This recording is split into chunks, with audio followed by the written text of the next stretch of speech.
এ বিষয়ে জানতে যাচ্ছি ঢাকার বাইরে আমাদের সহকর্মীদের কাছে। প্রথমে যাচ্ছি রাজশাহী সহকর্মী সাজুর কাছে। সাজু, হাসপাতালে বহির্বিভাগে চিকিৎসা নিতে আসা রোগীদের কি অবস্থা দেখতে পাচ্ছেন?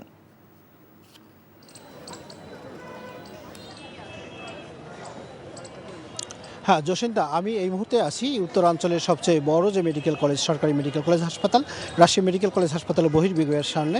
আমি এখানে সকাল থেকে অবস্থান করে যেটা দেখতে পাচ্ছি যে রুগীরা বিভিন্ন জেলা থেকে রুগীরা এখানে আসছে এবং তারা কাঙ্ক্ষিত চিকিৎসা সেবা না পেয়ে ফিরে যাচ্ছে। এবং রুগীদের সঙ্গে আমি অনেক রুগীর সঙ্গে কথা বলেছি, রুগী এবং রুগীর স্বজনরা তারা বলছে কেউ মেহেরপুর, কেউ কুষ্টিয়া, কেউ নাটোর, কেউ আশপাশের জেলাগুলো থেকে এসেছে। এবং তারা বলছে যে এই যে চিকিৎসকরা যে তাদের জিম্মি করে আন্দোলন, তাদের যে দাবি সে দাবি আদায়ের জন্য তাদেরকে জিম্মি করছে, এই কারণেই তারা ক্ষোভ প্রকাশ করছে। এবং তারা বলছে যে চিকিৎসা সেবা জরুরি হিসেবে এটা কখনোই এই আন্দোলনের মধ্যে আটকে রাখা ঠিক না, কারণ ডাক্তারদের চিকিৎসা সেবা না পেলে রোগীর মৃত্যু পর্যন্ত হতে পারে।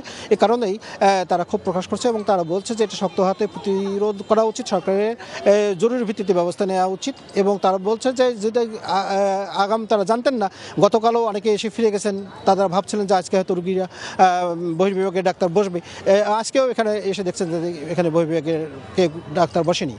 আমি রাজশাহী মেডিকেল কলেজ হাসপাতালের মুখপাত্র ডাক্তার শঙ্কর কুমার বিশ্বাসের সঙ্গে কথা বলেছি। তিনি বলছেন যে এখানে প্রতিদিন 7 থেকে 8 হাজার রোগী বিভিন্ন জেলা থেকে, রাজশাহীর শহর, রাজশাহীর বাইরের বিভিন্ন জেলা থেকে আসে, তারা চিকিৎসা সেবা না পেয়ে ফিরে যাচ্ছে। এবং রাজশাহী মেডিকেল কলেজ হাসপাতালের আন্তঃবিভাগের তথ্য যদি আপনাকে জানাতে চাই, সেখানে 3,000-এর মতো রোগী ভর্তি রয়েছে। এবং সেখানেও ইন্টার্ন চিকিৎসকরা যেহেতু আন্দোলন করছে এবং তাদের সঙ্গে সহমর্মিতা এবং জানিয়ে বিশেষজ্ঞ চিকিৎসক রোগী দেখা বন্ধ করছে, এই কারণেই রোগীদের চরম ভোগান্তি পোহাতে হচ্ছে। শুধুমাত্র জরুরি বিভাগে কিছু রোগী সেবা পাচ্ছে, এর বাইরে গতকাল থেকে রাজশাহীর যে বিশেষজ্ঞ চিকিৎসকরা তারা প্রাইভেট প্র্যাকটিসও বন্ধ করে দিয়েছেন। এবং রাজশাহী মেডিকেল কলেজ হাসপাতাল শিক্ষক সমিতির যে সেক্রেটারি ডাক্তার মনোয়ার তারিক সাবু, তার সঙ্গে আমি কথা বলেছি। তিনি বলেছেন যে আজকে ঢাকায় কেন্দ্রীয় শহীদ মিনারে চিকিৎসকদের একটি কর্মসূচি রয়েছে, সেখান থেকে যে সিদ্ধান্ত আসে সেই সিদ্ধান্ত মেনে তারা পরবর্তী কর্মসূচি ঘোষণা করবে। জসিন্তা, আপনি সাথী থাকুন। এই ঈদে জামা জুতো অ্যাক্সেসরিজের ডিসকাউন্ট।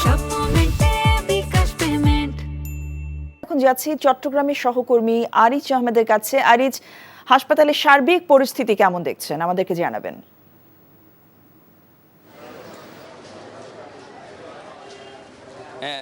জসিন্তা, চট্টগ্রামে আজকে দ্বিতীয় দিনের মতো তারা এই কর্মবিরতি পালন করছে ইন্টার্ন চিকিৎসক এবং পোস্ট গ্রাজুয়েট চিকিৎসকরা। সেই কারণে আমরা যেটা আজকে সকাল থেকেও যেটা দেখেছি, চট্টগ্রামের সকাল 11টা থেকে আউটডোরের যে বিভাগগুলো আছে সবগুলো আসলে এখানে কর্মবিরতি শুরু করেছেন ইন্টার্ন চিকিৎসকরা। সেই কারণে চট্টগ্রামের বিভিন্ন জেলা উপজেলা থেকে আসা হাজার হাজার এখানে আউটডোরের রোগীরা আসলে দুর্ভোগে পড়েছেন। আমরা যেটা দেখেছি, এখানে ক্যান্সার রোগীর পাশাপাশি লিভার রোগী সহ জটিল রোগী আক্রান্ত রোগীরা এখানে এসছেন। তারা চিকিৎসকদের নির্ধারিত দিন ছিল আজকে অনেকের, এবং সেই কারণে তারা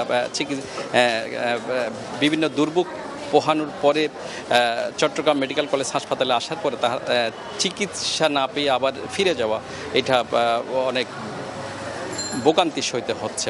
তো আমরা পরিচালকের সাথে কথা বলেছি এবং উনি বলছেন যারা খুব জটিল রোগী তাদেরকে তারা চেষ্টা করছে জরুরি বিভাগের মাধ্যমে চিকিৎসা সেবা দিতে। তবে এইভাবে তারা সেই ক্ষেত্রেও চট্টগ্রাম মেডিকেল কলেজ কর্তৃপক্ষ আসলে সহনীয়ভাবে সেই কাজটা করতে পারছে না। তাদের যে জনবল সংকট আছে সেটিও জানিয়েছেন। আমাদেরকে যে আন্দোলনরত চিকিৎসকরা জানিয়েছেন, তারা তাদের যে উচ্চ আদালতের রায় আছে এবং রায়কে সামনে রেখে তারা মূলত এই আন্দোলন এবং কর্মবিরতিটা পালন করছে এবং তারা বিভিন্ন কর্মসূচি সকাল থেকে পালন করছে।